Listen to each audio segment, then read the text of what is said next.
kita kembali ke Black Knight Part 2. Kita akan kembali mengikuti perjalanan Nike C58 yang berjuang melawan penguasa dunia periode baru ini.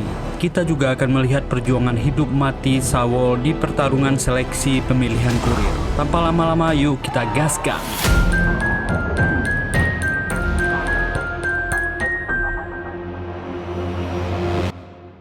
Nike yang kembali dari kematiannya bertemu dengan kakek Sung yang melaporkan penyerbuan hari itu. Ribuan orang meninggal. Bagi para pengungsi itu adalah perang. Bagi Chonmyong Group itu adalah kerusuhan. Nike berjanji dia akan mencari caranya. Mungkin itulah awalnya dia menyusup dan menjadi kurir di Chonmyong Group. Kembali ke masa sekarang. Nike keluar dari gerbang, sedang dalam pengantaran di jalurnya. Tiba-tiba pemuda yang hilang dari rumahnya muncul. Saul menghadang jalannya.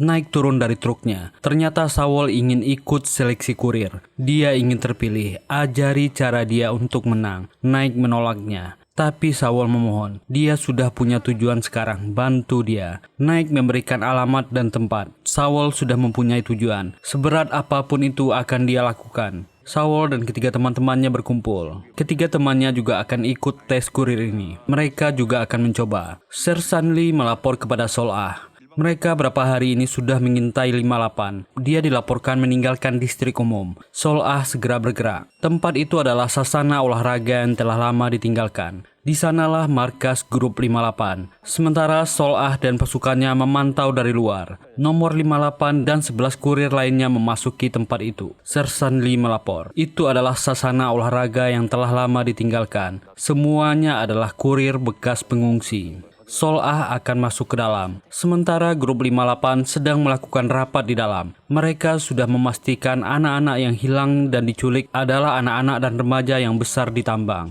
Nike melaporkan dia telah menemukan seorang mutan. Semuanya terkejut. 41 menghidupkan proyektor. Inilah buktinya. Tulangnya bercampur dengan besi. Dan dia dengan cepat pulih kalau terluka. Sekarang apa tujuan Chonmyong Group mengejar anak-anak ini?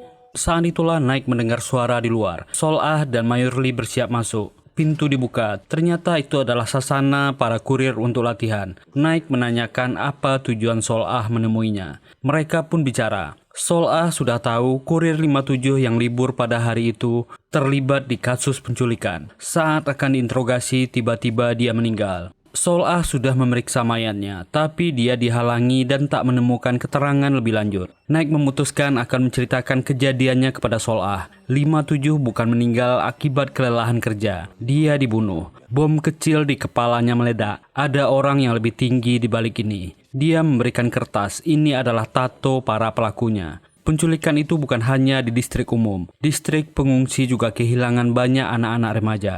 Nike berpesan agar Sol Ah berhati-hati. Saul membuktikan tekadnya. Dia datang ke lokasi yang diberikan Nike. Dia sampai. Nike dan 41 sudah menunggu. Nike menyuruhnya naik ke ring dan akan melatihnya sampai babak belur.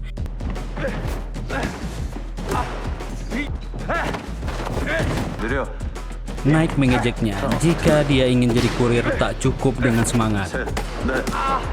벌써 지쳤어? 아니거든? 더 빨리. 불러. 하나, 둘, 셋. 장난치지 말고 제대로 해. Dia mencium kanvas ring dengan sukses. Nike dan 41 menyuruhnya pergi sekarang. Hari ini adalah hari pendaftaran kurir baru. Hari penerimaan dan pendaftaran kurir baru dimulai. Saul dan ketiga temannya ikut mendaftar. Kesempatan menjadi kurir itu diikuti oleh ribuan orang. Tes pertama adalah tes fisik. Melalui alat pemindai, ketiga temannya langsung gugur. Saul berhasil lolos. Meja pendaftaran selanjutnya juga dibedakan. Pengungsi dan distrik umum punya jalur yang berbeda. Punya QR code lebih gampang. Karena mereka sudah punya data. Berbeda dengan pengungsi yang tak memiliki data. Mereka harus mengisi sendiri. Saul terlihat sedih melihat kartu registrasinya. Namanya sekarang berganti calon nomor 34. Nike dan 41 mengejeknya. Apa bedanya? Mereka juga dinamakan dengan nomor. Dan pelatihan itu dimulai. 이게 뭐야? Dia harus memukul bola dari mesin ini. 피하지 말고 치라고. 무슨 소린지 모르겠는데? Saul protes, mana ada orang yang bisa. Salah satu anggota grup 58 mempraktekannya.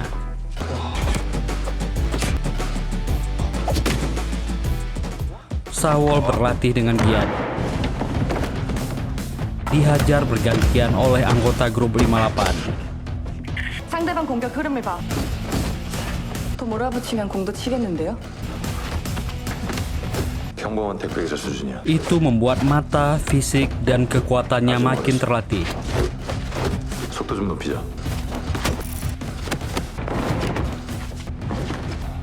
Kemampuan bertarungnya semakin baik. 까분다. Seleksi pertama dimulai. Sekelompok pendaftar dikumpulkan dalam satu ruangan. Oksigen akan terus menipis dalam ruangan tertutup itu. Siapa yang berdiri paling akhir, dia akan lolos. Dan mulai. Saul menikmati hasil latihannya.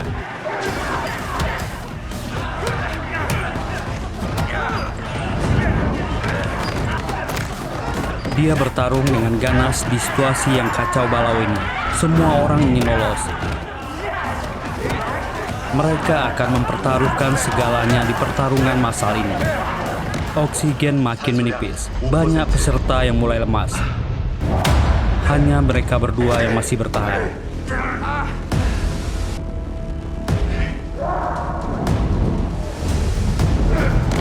Saul menghajar orang ini. Saul yang telah berlatih keras berdiri paling akhir. Seleksi pertama selesai. Ada 8 kamar pertarungan massal. Inilah orang-orang yang keluar sebagai pemenang, termasuk Saul. Hanya dia calon pengungsi satu-satunya yang lolos.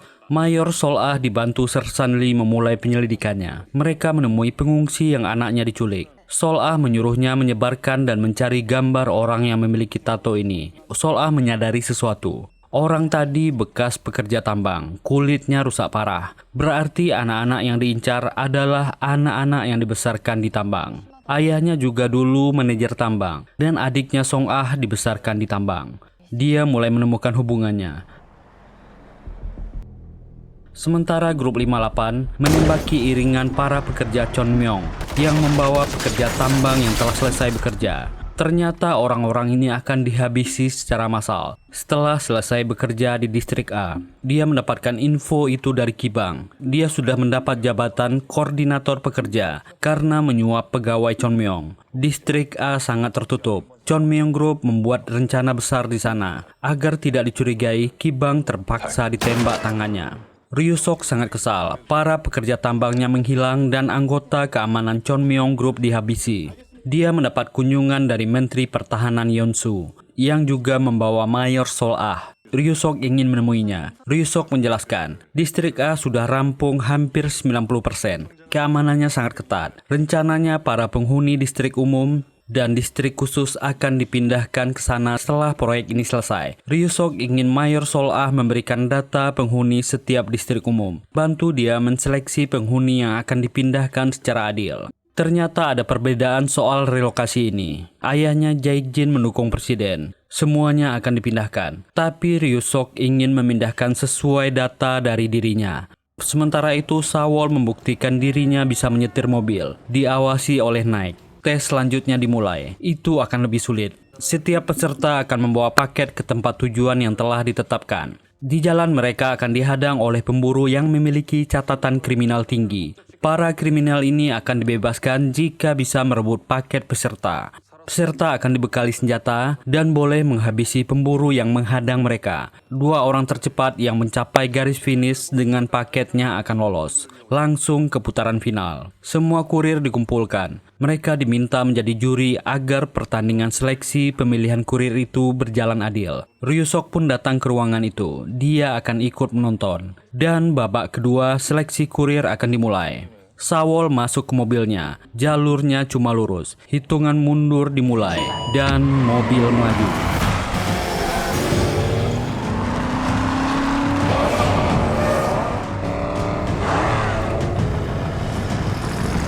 Mobil-mobil ini melaju kencang.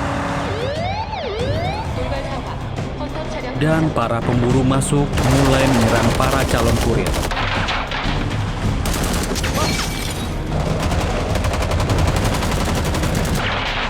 Situasi kacau balau.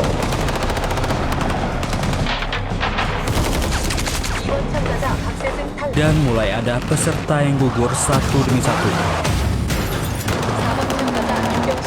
Para peserta membalas menembaki para pemburu.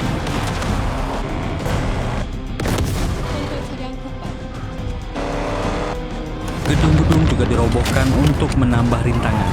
Para kurir harus siap dalam situasi apapun juga.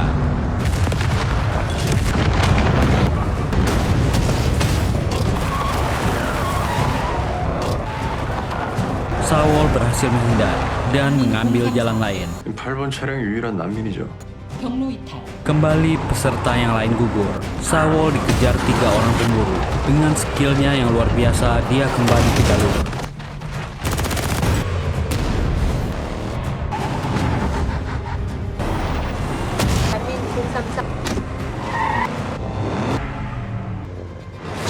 Tapi mobilnya ditabrak oleh seorang pemburu.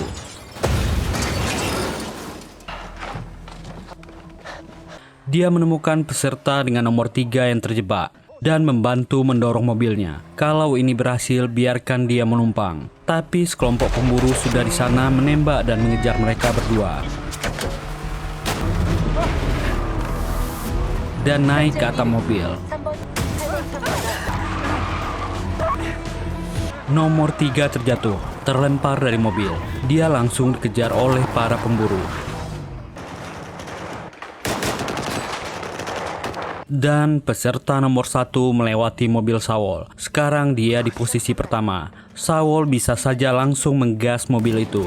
Tapi dia tak tega meninggalkan nomor 3 yang dikepung para pemburu. Sawol menggas mobilnya. Dia berbalik dan menyelamatkan nomor 3.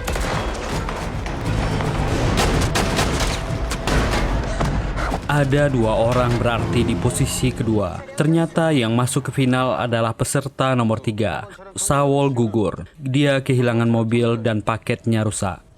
Pemenangnya diumumkan. Nomor 3 melaju ke final. Naik kecewa dengan keputusan panitia. Dia meninggalkan tenda. Tim leader Oh menemui Ryusok. Dia menyampaikan kabar bahwa peserta nomor 3 mengundurkan diri dari babak final karena cedera tangan. Ryusok bertanya siapa yang menggantikannya, si pengungsi atau juara nomor 4. Oh leader menjawab para kurir sepakat juara 3 si pengungsi yang masuk ke final. Ryusok sudah menduga orang itu berani menolong temannya. Dan dia juga setuju. Dia bisa memanfaatkan pengungsi ini untuk rencana mereka. Sawol yang masih kecewa melihat kedatangan mobil Chonmyeong Group dari kejauhan. Dan Sawol pun memberitahu teman-temannya bahwa dia lolos ke babak final. Karena salah satu peserta mengundurkan diri karena cedera. Mereka pun melompat kegirangan. Ryusok meminta rekor data dari semua penduduk di distrik umum. Namun dia juga meminta data pribadi dan rekam medis dari semua penduduk dari Seoul-ah. Karena data itu akan memudahkan relokasi yang akan dilakukan. Seoul-ah menolak. Data itu tak bisa diberikan kepada Ryusok. Karena itu berhubungan dengan hak azazi manusia. Pria ini tak masalah dengan penolakan Seoul-ah. Ryusok langsung menghubungi Menteri Pertahanan. Dan Bapak Menteri pun menelpon Seoul-ah, mengizinkan data tersebut diberikan kepada Ryusok. Agar adil, Ryusok meminta Seoul-ah untuk ikut menseleksi para penduduk yang cocok mendapatkan relokasi. Seoul-ah keberatan dengan sistem seleksi karena akan ada diskriminasi. Ryusok berdalih, ada bayaran untuk hidup yang lebih baik. Dengan bantuan Chonmyeong Group lah rakyat Korea bisa hidup lebih baik. Dia pun pergi dari sana. Naik menemui cleaning service, wanita yang bernama Kim Sun. Wanita parubaya ini bekerja di Kementerian Pertahanan. Naik memberikan UPT rokok kepadanya. Wanita ini adalah informan Naik yang berada di distrik khusus. Selalu ada info baru dari wanita ini. Dia menceritakan bahwa Chonmyeong Group mendukung pemerintah untuk merelokasi penduduk. Ternyata ada pro kontra soal relokasi. CEO Ryu Jae-jin dan Presiden Korea ingin tidak ada perbedaan soal relokasi. Tapi kubu Ryusok yang didukung Menteri Pertahanan ingin diadakan seleksi siapa yang berhak direlokasi. Wanita ini mengingatkan bahwa dia harus waspada terhadap Ryusok. Dia adalah pemegang kekuasaan terkuat saat ini. Ternyata Ryusoklah otak pembantaian pengungsi 9 tahun yang lalu. Naik tak akan pernah melupakan itu. Tim leader Lee melaporkan kepada Sol-ah. Ada seorang pria yang memiliki tato di tengkuknya. Dia dan timnya sedang mengawasi pria tersebut. Target ditemukan. Semua tim di posisi masing-masing. Seorang personil mendekat untuk memastikan tatonya. Pria ini diikuti. Dia berjalan ke sudut jalan sepi. Dan dia pun sadar sedang diikuti. Dia segera melarikan diri dari sana. Semua tim mengejar. Sol-ah masuk ke gedung tua bersiap dengan pistolnya. Tapi dialah yang ditodong. Sol-ah membalikkan situasi, menghajar orang ini.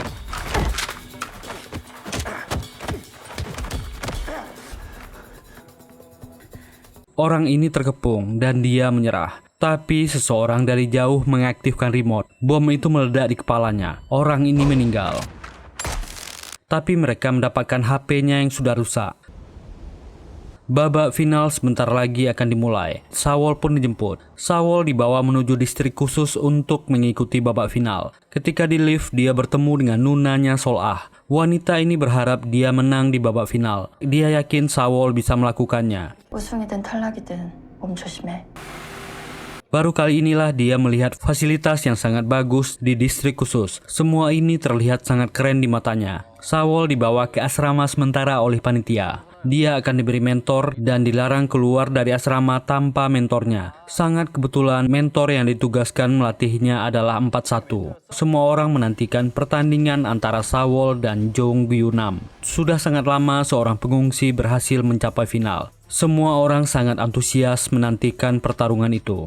Ryusok sudah menyusun rencana di hari pertarungan itu. Dia menyuruh leader Oh jangan sampai gagal. Rencana selanjutnya dari grup 58 adalah menghentikan generator listrik yang akan dibawa ke distrik A. Grup 58 ternyata punya rencana memperlambat semua proses pembangunan di distrik A. Naik menghentikan truk yang membawa generator. Semua pengawal dihabisi. Dan truk beserta generatornya diledakkan. Oh leader mendapat laporan bahwa pembangkit listrik meledak. Dia segera melaporkan masalah ini. Ryusok tentu saja ngamuk. Rencananya kembali tertunda. Naik datang ke asrama Sawol untuk memberinya semangat. Jika dia memenangkan ini, dia akan mendapatkan kehidupan yang lebih baik, makanan dan tempat tinggal. Dan dia nanti juga bisa membantu teman-temannya. Ternyata di balik kantor pribadinya, Ryusok memiliki ruangan rahasia. Dia turun lewat lift. Dia teringat pembicaraan terakhir dengan ayahnya. Ayahnya sudah tahu rencananya akan membuang pengungsi yang lemah dan sakit-sakitan. Ayahnya tak setuju. Para pengungsi bisa memakai masker. Yang penting semuanya akan direlokasi. Ryusok menantang rencana ini karena pasokan oksigen tak akan cukup. Ternyata inilah fasilitas penelitian rahasia Ryusok selama ini. Semua remaja yang telah dia culik dibekukan di tabung-tabung khusus. Tujuannya adalah meneliti anak-anak remaja yang besar di tambang. Dia mencari mutan. Subjek itu akan berguna untuk mengobati penyakitnya yang makin parah. 4-1 memperlihatkan video lawannya. Orang ini sangat kuat. Posturnya bagus dan tekniknya hebat. Tapi Sawol yakin dia bisa mengatasi orang ini. Selama dia tak sekuat 58, dia akan mengalahkannya. Truk berdatangan ke distrik pengungsi. Truk-truk ini membawa layar lebar dan akan menyiarkan langsung pertarungan babak final Sawol dan lawannya. Naik heran, kenapa Chon Myung Group sangat berbeda kali ini. Dulu waktu mereka terpilih jadi kurir, tak ada siaran langsung. Tak ada seheboh ini. Mereka mencurigai ada sesuatu di balik ini.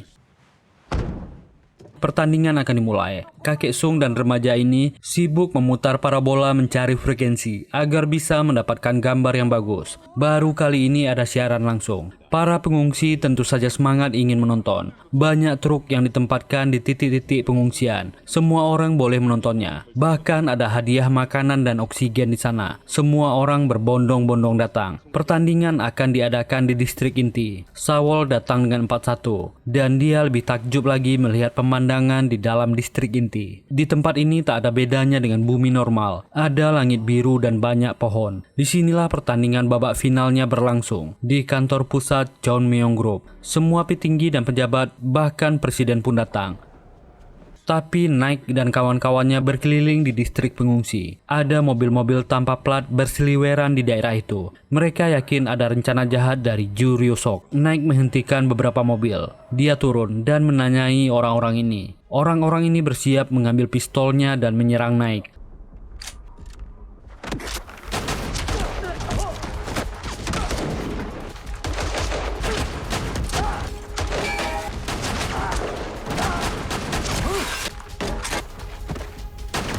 Tapi semuanya dihabisi oleh pria ini. Salah satunya berhasil ditangkap. Naik tak mau kecolongan lagi. Dia membongkar bom kecil di tengkuk orang bertato ini. Sementara itu, pertandingan akan dimulai. Semua penduduk sangat antusias menonton pertarungan ini. Di sudut kiri, Jun Gyung Nam, si mantan tentara. Si kuda hitam yang datang dari distrik pengungsi. Pengungsi nomor 34. Setiap rondenya waktunya 5 menit. Tidak ada batasan ronde. Siapa yang berdiri paling akhir dia yang menang. Dan biarkan pertarungan dimulai.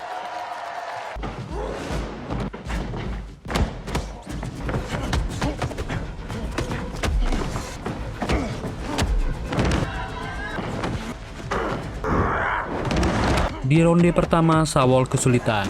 Walaupun mereka bertukar pukulan, dia dihajar dengan telak.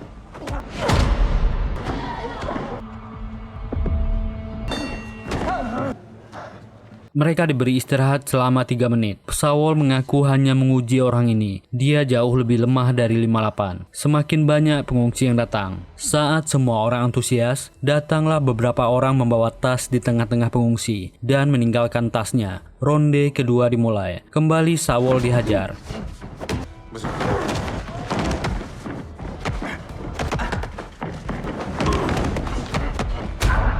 Sementara Naik menginterogasi orang yang ditangkap ini. Dia tak mau membuka mulutnya. Naik memeriksa HP-nya dan melihat pesan-pesan dari nomor anonim masuk. Semua tentang rencana pengungsian. Isi pesan itu sangat mencurigakan. Ada titik-titik di map tentang siaran langsung yang ditonton para pengungsi. Naik mencoba memikirkan apa rencana orang ini. Dia mulai mengerti apa rencana orang-orang jahat ini.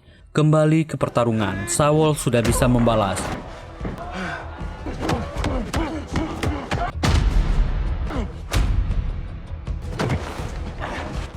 Ronde kedua selesai. Ryu-sok memberi kode kepada tim leader Oh untuk memulai rencana. Luka-luka di wajah Saul mulai terbuka. Besi di tulang kepalanya terlihat. Karena khawatir terlihat orang, 41 menutupinya dengan salep dan perban. Naik dengan panik membagikan informasi, meminta seluruh anggota grup 58 ke TKP para pengungsi yang sedang nonton siaran langsung. Ada bom yang akan diledakkan. Semuanya bergegas bergerak. Ronde 3 dimulai. Orang-orang semakin antusias. Kedua petarung mulai kelelahan. Kali ini Saul tampil beda. Dia mulai menghajar lawannya. Karena dia mutan, staminanya cepat pulih.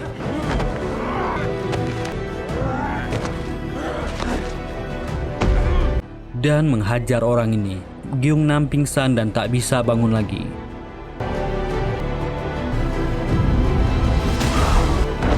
Saul memenangkan pertarungan itu. Semua orang bersorak gembira. Para pengungsi bahagia, teman-temannya bersorak.